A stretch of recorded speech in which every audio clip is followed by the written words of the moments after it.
Well, it's so wonderful to meet you all spread out so far over the country. And I wanted to ask you, being a storyteller myself, what stories that you tell with your gourds? And Matthew, you were talking about the elders' fire circle. Can you talk about that a little, please? Okay, yeah. Well, in the Cherokee belief, animals used to speak. At the time of the beginning, the animals spoke, and we spoke with them. Over time, we lost that language together of understanding, and so and back in the early days before the people, the animals ran, the council, and took care of everything that was in the natural world, spirit world, everything that was there. So all the decisions were made by them. And so I wanted to represent that in this, where and the ones that I did the first set, I will be doing more sets of them, but the first set that you see there, each one represents, that morning star design. And that is, representative of the sky. The sun design, the gift of life, one represents, each one represents a different part of creation. And so they're standing around that fire, which that fire is two gourds created to make that one fire area. And so I wanted to just kind of bring that and remind us of, the times that it used to be. And so, you have the different star, you have the sun, and you have different sun and different star designs on there. And, my mom, her given name was Morning Star. And so, I always try to represent that. And, the sun designs, that goes back to my Lakota family and that background. And that one there is the design of above and below. That design with the red and the blue. The blue represents the sky, the red represents the earth. And so, that above and below, everything that happens above us happens below us. We're mirrored images. So, there's a lot to do with that. And then the moon with the stars surrounding it on the wolf piece, because he is indicative to, when you think of wolves, the moon and howling, and just the things of hunting at night and doing things like that, taking care of. There's so many different things, with the wolf, is a family unit. They protect each other. The eagle takes all of our prayers up to the creator above, Nahi. And the bear, he brings medicine. The buffalo brings strength, and nourishment. So, I try to represent, there's so many different aspects into when I create, the things I think about. So I wanted those to be, there are so many other animals that are part of those council, but those are the four main ones I wanted to depict on this story. Thank you, Matthew. Kalim, I know that you work with two different traditions, the Southern California Indian tradition, which uses the gourds and tells a story in song. And you work with the Hawaiian tradition, which again tells a story in song. Can you share a little bit about the similarities in that storytelling?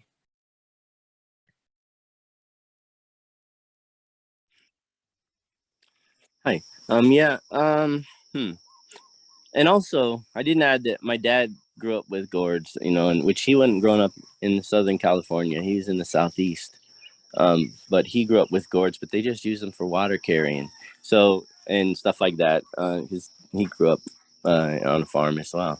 But for Hawaii and the Southern California, that was a very interesting similarity for me, was that they, in California, the gourd is used for that rattle, and we use the palm tree seeds from a certain, I think it's called Washingtonia, Pritchardia Washingtonia or something like that.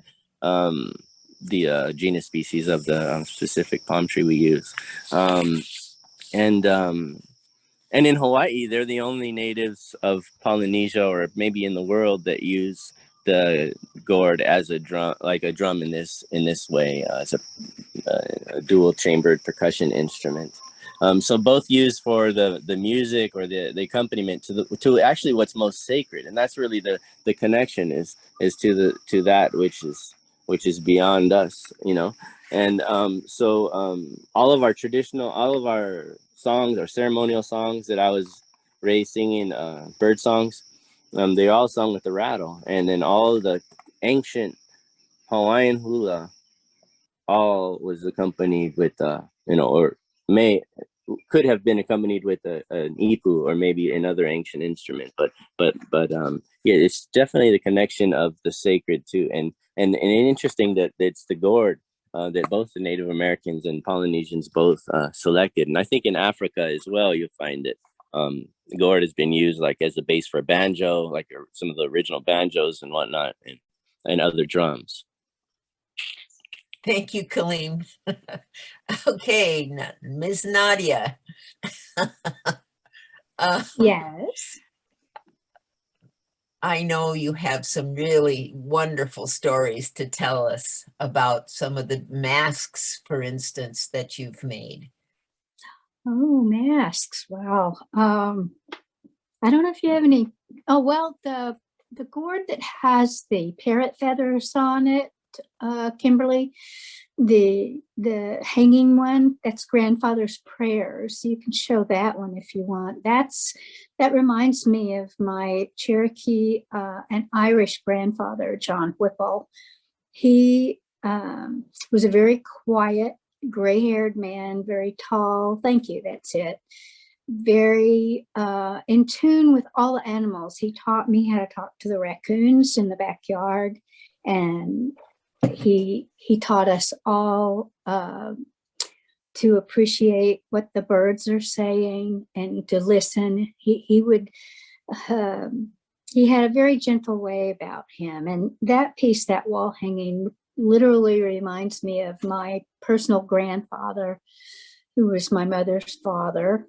His mother, Sarah Whipple, how about that?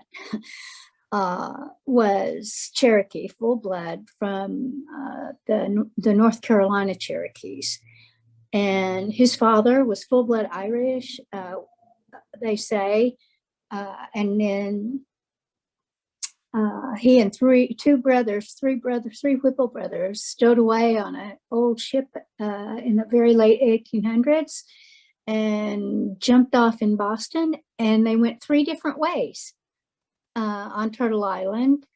And my grandfather had 12 brothers and sisters, and that mask represents to me in large part how they covered up being Indian and still managed to teach all of us kids who we were.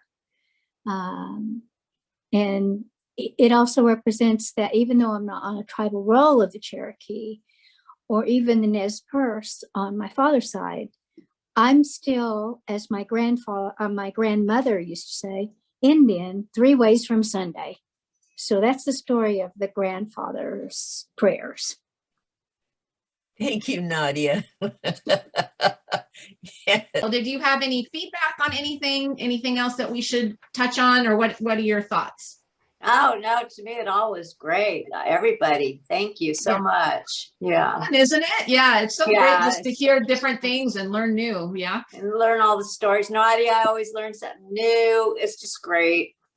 Yeah. This one is a set of that I started doing feathers out of gourds, and the feathers, I try to make them. There's been an evolution of the feathers that I do and the style that I do, but what you can't see very well on this one is all the carving that I do on the bottom half to give the end of the feather texture. And this one I did is to represent beadwork on the medallion that the feathers will sit on. That piece on the head with the star design, that sun design, is an actual gourd round cut out, and then I wood burn, and then I paint each piece to make it look like as if it was beaded, and then add the feathers to it. So that way somebody can hang it on the wall. They can, some have worn them, put them on their mirror inside the car, and that way you're not putting, having to worry about putting your feathers out, but you're still representing having that out there. And I wanted to create a different art piece in a very traditional style by using, modern techniques, and that's where this came about.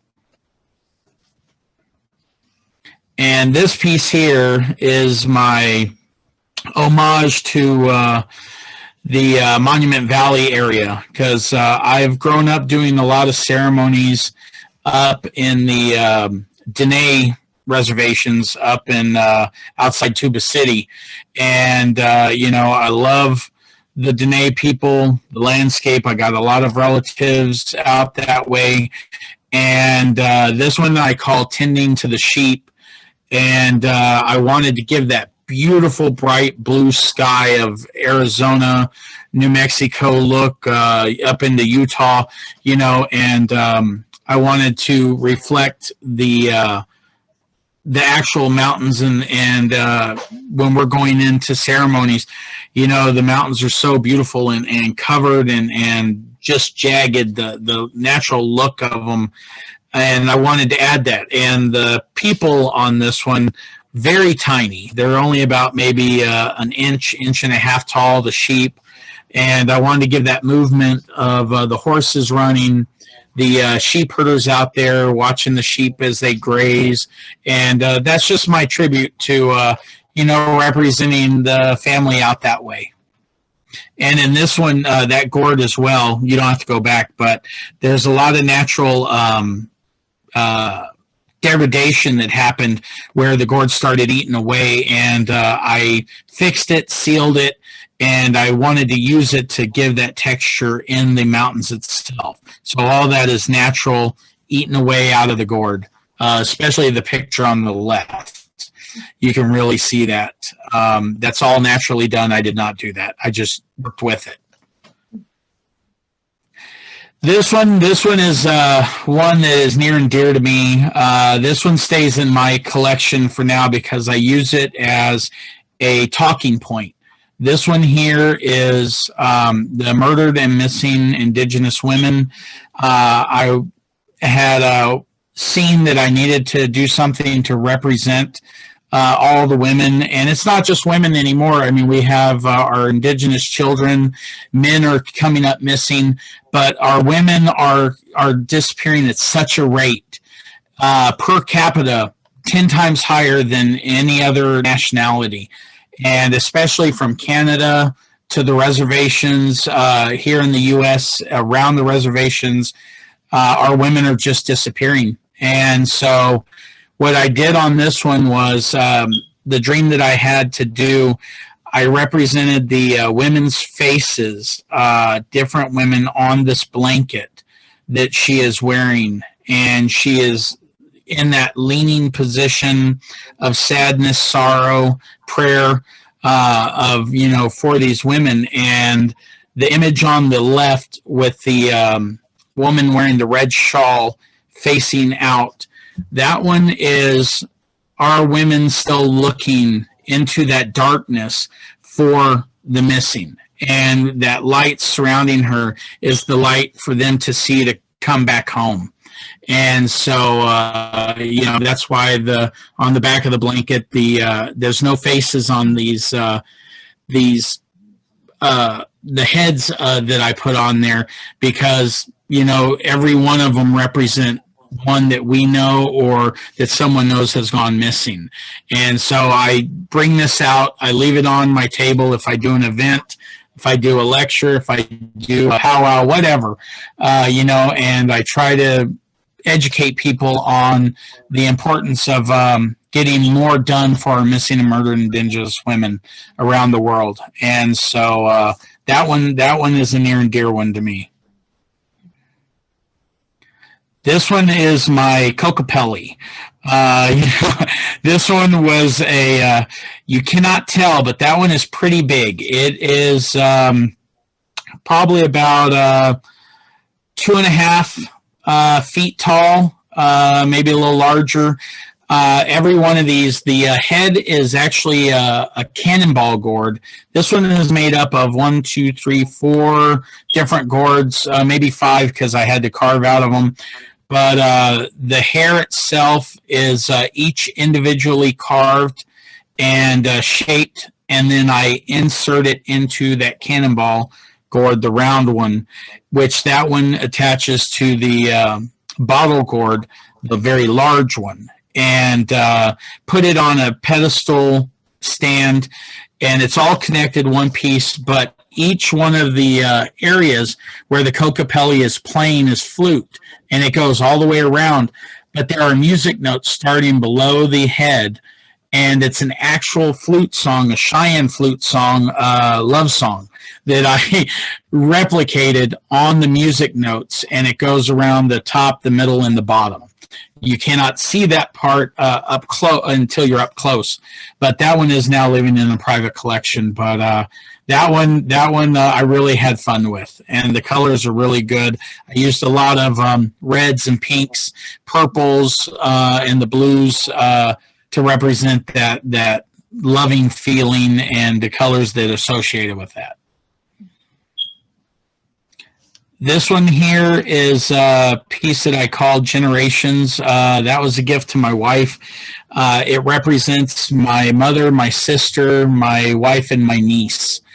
And they're all wearing their individual shawls, and they're dancing together. My mother and my sister have since passed away years back, but that one represents my niece, and my wife was the one with the hummingbirds. My sister had the butterflies, and my mother's is the morning star design. And so that one is here at our house. Like I said, that was a gift for her on Mother's Day, that I wanted to give her something because, like I said, there's only 2 left out of the 4 in that dancing circle. And to show them that even though they're gone, you know, we're all still together. And so that's why I did that piece. This one here is a piece that I did for an upcoming show. And that one is Ancestors Among the Stars.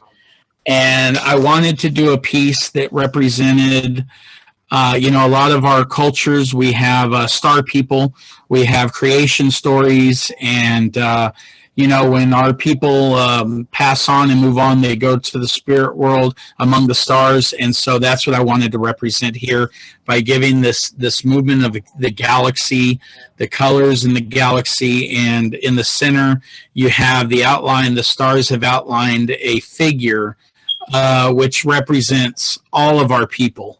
And there's 2 feathers coming off, and that one was a bit of work. And then I put a star, a blazing star right in the middle to represent the heart.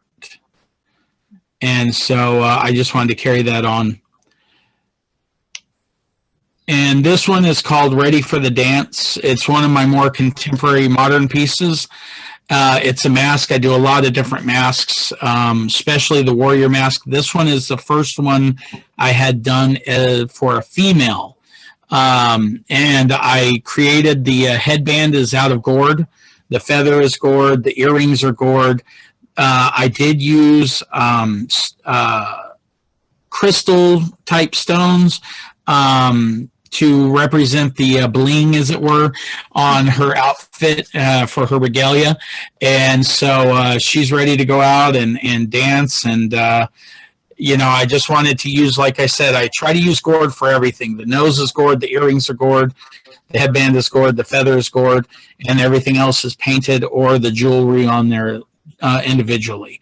And then again, the feather is got the cutouts, the things that you would normally see and expect to see on a typical eagle feather. And that one is one of my warrior pieces. That one is after the battle. And this one is one of my elder warriors. And I wanted to depict a look of just, exhaustion. He definitely wears his battles on his face, the lines. You can see he's been in many of them. His earrings as well look as if they're copper rounds, but those are gourd. The feather, I also use buffalo hair. It's actual buffalo fur for the hair. And I just wanted to give that look, and where the paint is kind of just that he painted for the battle, has the sweat after the battle has just started removing that paint off, and you can see the underlying skin.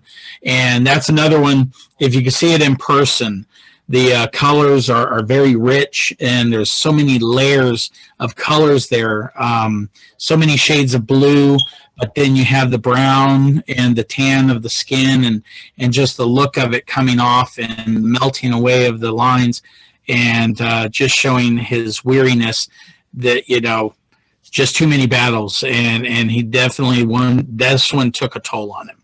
So that's what I wanted to represent that one with. Okay. I know. There's the wild gourds. If it's the one he's talking about, in Indian you call it hamcha. Kamcha, yeah. That's the one grows in my yard in Viejas. Yeah, it grows wild. So in fact I just picked some and all that. But it's all in Carlsbad. I have them drying out and everything. But yeah, I can talk about that. Well, in Hawaii, my house is just a little farmhouse. You can see I'm surrounded by my gourds. Oh, I love that. Oh, I'm just on I just keep them on some racks, what I'm not working on right now, or maybe what I will be working on soon. What island? I'm in Hawaii Island, and it's Kona, the Kona side of Hawaii Island, and the place, or the Ahupua'a, the land division, is called Keauhou. So we're right above Keauhou Bay. So down there on a clearer day, you could see the water. I mean, that is the ocean you're seeing there, but it's not very clear. But we're at Keauhou in Hawaii Island. So this is where we have an active volcano. It's going on right now. And up at Volcano, I also have some orchid gardens, but some dramatic landscape in places. And so I have my own, we have our own orchid called Kalim Smith's Kahelelani Volcano Queen. And my forest is full of orchids. My goal is to create like a place where you can come and walk and enjoy the orchids. That's in Volcano, so right up by the crater. So cool. So I have the land up in Volcano, and then we're here in the farm in Kona. And then Kalim, my brother owns a small coffee farm at Hualoa. Yeah, I'm in Holualoa right now. Oh yeah, yeah. Coffee right there next door to me. Yeah, that might be his place. That's so cool. Might be, yeah. The father love of it. the guy that owns Paradise Pizza. Oh, wow. Well, I'm the crazy pig farmer around here. So people know me for having a bunch of pigs. And I actually trap my own pig. I'm a many generation pig farmer. My father, my grandfather, my great grandparents, everybody's a pig farmer in my family. So I continue that even here in Hawaii, and my wife's family were pig farmers too. So I ended up having farmers eating my banana trees, I had pigs eating my banana trees, and so then I trapped the pigs, and now they're down in the pen. But They create the compost and the mulch that I feed out to my gourds. So it's like this system that keeps going. So I don't have any weeds here. I just feed all the weeds to the pigs. The pigs make the compost, and then I take that out and put it on my plants, and I do it all from a wheelchair. That's awesome. That's really awesome. Love it. I want to take a field trip to come and visit. So it sounds beautiful. Yeah, and you can come work on my brother's coffee farm. We're battling the pigs. We're battling the kudzu. We're battling. Kalim can. Oh yeah, I'm a bit of a pig whisperer. So send them my way. We'll turn them into dinner. Now, on a side note, Kalim, my mom is a smith. Oh, is that right? Yeah, my mom is a smith. That's where my native comes from. My dad's people comes from North Carolina. So that's where the Scotch Irish, they were some of the original inhabitants of North Carolina back Right in on. the early 15. Kalim, Your cousins. Kalim, 15 Yeah. our Wow. organization is Neshkinukat, which is Luiseño for one who has relatives. So there you go. Yeah, I kind of speak Liseño. I used to teach it, and teach Liseño at Pachanga What's that? Wow. under Eric Elliott. I was his apprentice. Yeah. Then Cool. I was thinking about the name of the artist group, and I used to teach Liseño. So I was thinking about it, and I do get what you're saying. So it's Neshkinukat. Yeah, Neshkinukat. Yes. Which means Neshkin means being, I don't know, what did you say the translation was for you? One who has relatives. Okay, because to be Neshkin is to be next to somebody, and so it's a person who's like all next to a lot of people. So I get what it means, but it's just like somebody who's like next to a lot of next to people, like. But I guess he meant relatives. But anyway, I understand it now thinking about it. But Okay. Neshkinukat. Yes. Cool. Yeah. Well, Kalim, how long does it take to grow one of those larger gourds? Like About, it's like a baby. It's like a baby. It takes about 9 months. Yeah. really? It's like Okay, a about 9 growing months. season. Yeah. Yeah. Growing. Okay. Yeah, like usually I'm losing you, Kalim, a little bit here. in March, and usually, excuse me, can you hear me now? Yeah. Yeah, we can hear you now. Go ahead. So usually we plant in March, and then harvest, and then around November they're drying out, and then by I like first of the year, so usually on January 1st I start bringing them all in. So if you come to Carlsbad, right around then, I'll be cutting all the gourds off that are growing around my deck everywhere I got them growing, and bringing them in on January 1st. But in Hawaii, we have a little bit. I can also plant them now. So October is a good planting time. So actually, these last full moon phase, I've been planting gourds the last so many days as the moon gets full, all the way to the full moon, and then a few days after. So today's my last planting day of this cycle. Nice. Oh, that's great. That's Yeah. really interesting to know. You'll have to we plant bring, with the, when you come next time, you have to bring with you the gourds you want to have in the show. So I'll send you the information on the art show. But if you bring them with you, then I can maybe come down and meet you or something in Carlsbad to pick them up. yeah, Them for the show. Yeah, no problem. Yeah, I grow Hawaiian gourds in Carlsbad too. So I have growing in Carlsbad, all kinds. And then a person in the chat had asked how we oil our gourds and finish them. And you see that big tree there? Uh-huh. That's the kukui tree. That's the oil from the nut. That's what we use to finish the gourd. So I hand make everything. Oh, sorry. How do you get the oil out of the tree? Like, so I take don't. Nuts. It makes nuts. And then you crack open, you roast the nut and crack it open, and then take that and crush them and make the oil. And then you rub that into so the gourds are all like this gourd. They're all finished with the kukui nut oil that we make actually from that tree right there. Wow. Awesome. Yeah. So it's kind of neat. And then I didn't mention it to the crowd, but we take our gourds to the ocean. That's where we cure them at, in the seawater. Yeah. Oh, that makes sense. You wash them in the ocean water. If you fly in Hawaiian Airlines anywhere time between Japan, Korea, New York, whatever, my video usually plays and it shows how we take them to the ocean. So if you look up Hawaiian Skies or Hawaiian Airlines, and you'll see I think their most watched video that they ever had was our video about how I make gourds, and it showed in Vista some trellises I had there, which I still have, but now I'm trellising them here in Kona also. It's so awesome. Got the trellis with the with taro growing underneath it, which is our food. I fell down I'm growing gourds, right? And I fall down on my wheelchair. I'm in a wheelchair, right? Everything I'm doing is on wheels. So I fall down in the garden, which isn't a good thing, but I put so much mulch down that it was a soft landing, and I saw all this food like in my imagination. And so then I planted it because my baby was coming, which I have my daughter's turning 1 next month. And so for the baby, I planted her food, and it turned out it's so much food that we're been doing fundraisers with it, all for my wife's school. It's been all for fundraiser. And so I'll show you a picture. It'll be the trellis, and it'll show you the gourds growing on top and then the taro growing below it. And it really grows synergistically because the taro takes up the lower space and the gourds take up the upper space. Wonderful. I was surprised there were so many similarities, you know. I was really surprised in just hearing everybody's story. I never, like I said, I didn't even know I was a gourd artist until recently. They were telling me I was one.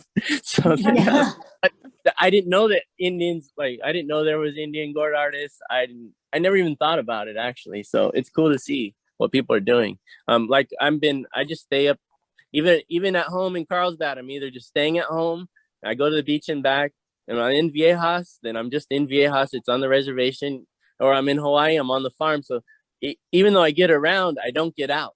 So it's great to see these connections. And thank you so much for making this possible, guys. Yes, yeah. thank you. Thank you. Yeah. Thank you. Oh, you're very welcome. Yeah, you're very welcome. Yeah. Forward to getting we together. talk about it and we laugh about talk about it, but really there's not many of us in a way left of certain people, you know. Like I don't think my specific tribe or band of Indians, there's not that many, you know. So really we are lucky to be here.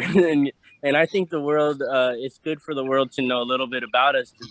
We didn't just all disappear, go away, and we still have our legacies and our children and our hopes and dreams. So it's nice to have that recognition of the people, because we actually are real, and we still are here doing our thing, and we've always done it and keep doing it.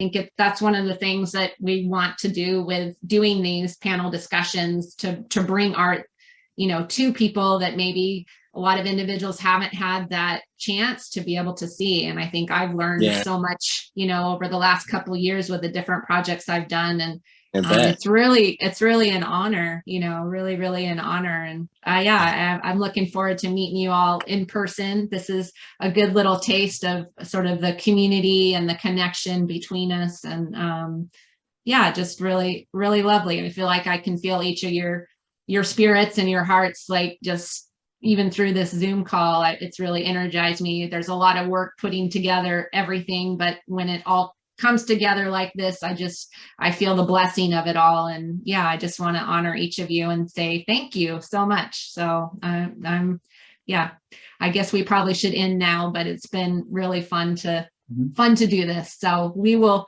see you soon, and we'll take care, and we'll get together in the future. So thank you. Thank you. Thank you. Bado again. We'll talk to you later. Okay.